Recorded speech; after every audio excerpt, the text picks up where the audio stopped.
Hello and welcome back to Dream Daddy, a dad dating simulator where we are currently at our daughter Amanda's school to meet with her teacher, Hugo.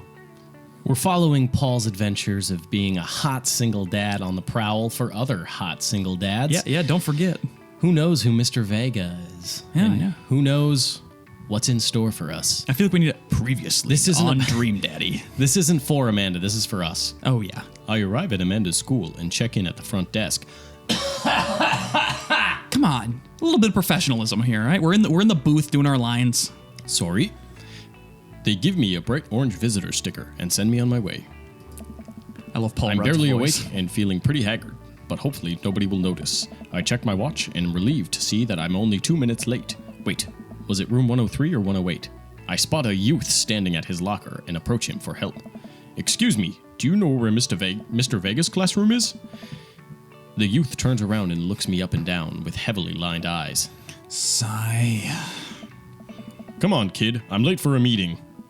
Mr. Who? Mr. Vega. I don't know. Have you tried the exit? Okay, wise guy, are you gonna help me or not? Sigh, fine. Up those stairs to the left. Can't miss him. I head upstairs and walk around, unable to find Mr. Vega's class anywhere. After a couple minutes of searching, professionalism. Sorry. I head back downstairs. That punk youth sent me on a wild goose chase. I get back to where that low-rent Gerard Way is standing, fully ready to give him a piece of my mind, when suddenly a head pops out of the classroom next to his locker. Lucian, don't you have third period to get to? I don't know what voice to give Mr. Vega. What voice do we give him? Give him... He's a wise, educated, cool, hip guy. He's cool as shit. Yeah. Oh God. All right. Let me. He's down with the youth. Is he? He's down with Our the teacher's youth. down with the youth? He is. Look at that bun. It's a good bun. It's a good bun. I'll give it to him.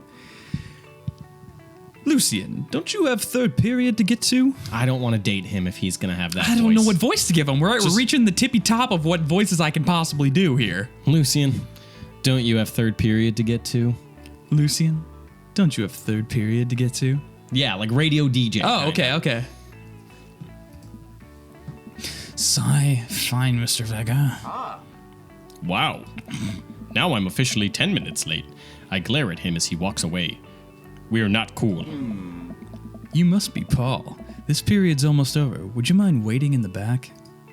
But he's also very nice. So not creepy radio Okay, DJ, but okay. nice radio DJ. Comforting. We're working on it. We're workshopping it. Mr. Vega leads me in, and I take a seat in one of the comically small students' desks in the back. I might get stuck in this. All right, where were we? Now, who can tell me about the unreliability of narrator J.D. Salinger's Catcher in the Rye? Yes, Colin? Colin stands up and does the thing where he blows into the crook of his elbow to make a fart noise. The whole class erupts in laughter. All right, everybody. Very funny, Colin. Please sit down. Now, Holden Caulfield's an unreliable narrator in the sense that... The bell for the end of the period rings. All of the students immediately get up and make a break for the door. Remember to do the reading and answer the response questions on the page 194 in your textbook. Nobody's listening. Or not, I guess. Mr. Vega turns to me and sighs. Middle schoolers, right? Don't you teach high schoolers? Both. You know, budget cuts. Right. Thanks so much for coming in. No problem, Mr. Vega. Please, call me Hugo. He's so cool. I don't normally do these impromptu parent-teacher meetings, but as I'm sure you know, Amanda's a very bright student and I'm concerned about her recent behavior. What's going on? Amanda has never been the most engaged student, but I know she cares. Recently, though, she's been falling behind. She's not completing assignments and has been doing rather poorly on tests.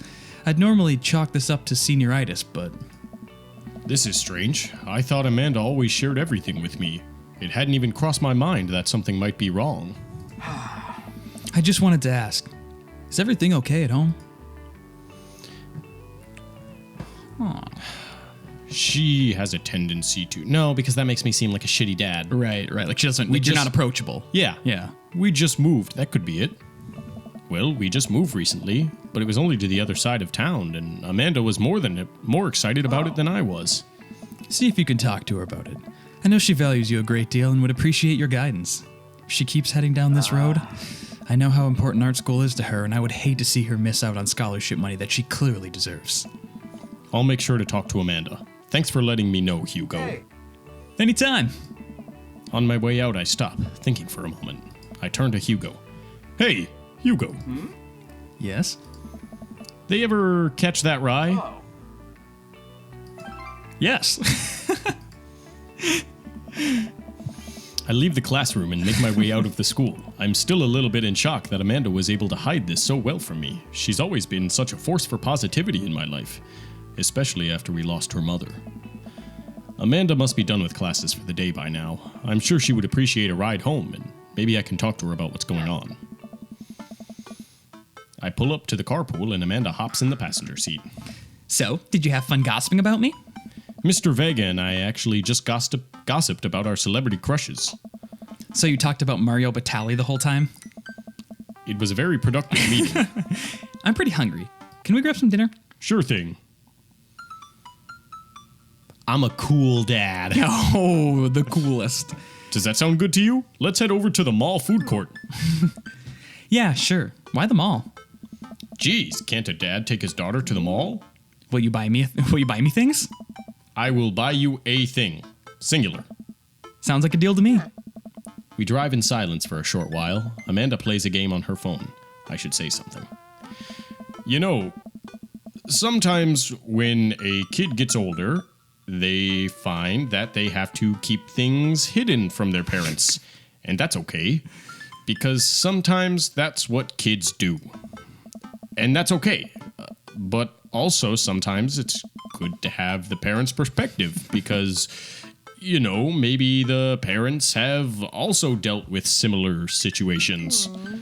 And maybe they're a little cooler than you give them credit for. Anyway, what I'm trying to say is that it's good to share. Love you. Have you been reading my tweets? You have a Twitter? What? Never mind. Looks, sweetie. Mr. Vega said you haven't been participating in class and that you're not turning things in. Oh, I'm fine, Pops. Senioritis and all that. I thought you liked Mr. Vega's class. It's fine. He's fine. We pull up to a stoplight and I eye Amanda. She's still texting. I want you to know that you can talk to me about anything. Uh-huh. I can tell that whatever it is, she doesn't want me knowing about it. That's frustrating. I heard Emma R. is going to that fancy art school in California. That's exciting. Yep. Are you bummed that you guys aren't going to the same school? Yep. Amanda keeps texting. She stifles a laugh. What's so funny? I don't think you'd get it. Okay. Who you texting? Noah, Who's Noah? my friend. Does he go to your school? Yep. Do you like Noah? What? No! Dad! Ugh! I can't believe you would... Dad. I mean, geez. Why would you... Ugh. Gross. Sorry, just asking. Dad, he's just my friend. Guys and girls can be friends. Okay. Will you stop skipping past the dialogue so No, quick? it's meant to be a fast. We're doing a fast one right now. It's a conversation. It's fluid. You gotta infer what she's gonna say. You gotta become Amanda. Sorry. Become a racially ambiguous teenage girl, Tori. It's not that hard. It's a cute bow, okay? I'll say it. Her hair it's has adorable. Jeez. This is going well. Well, good talk. Love you, kiddo. She leans forward and turns up the radio. I guess that conversation is over. To the mall, then. I'm gonna buy her something. She's gonna open up. Like, she's gonna realize my dad's way cooler than I thought. Although that panda pin is adorable. What about Her the little egg? freckles, so cute. Just good character design. We arrive at the mall, a big indoor shopping center with a couple different floors. It's kind of dead, but that doesn't stop a mall security guard from yelling at a group of loitering teens. For a second, I thought this game was going to do what Tay does. Like, okay, so I'm at a mall, right? And it's like, there's like multiple floors and like there's stores on each floor. Not just like one store though, like a bunch of them. Yeah. There's some stairs that allow you to get there, but there's also elevators. And sometimes some of them, like it has escalators apparently. Like that. God, what podcast was it? Where Tay was like describing a city street. Yeah. Good times. Good times. Watch Baseless Clams. Let's eat something disgusting for dinner. Hell yeah. Language, missy. Heck yeah. Better. We approach food court and evaluate our options. There's greasy restaurant after greasy restaurant. My heart burns just looking at the menus. Nobody looks happy to be here.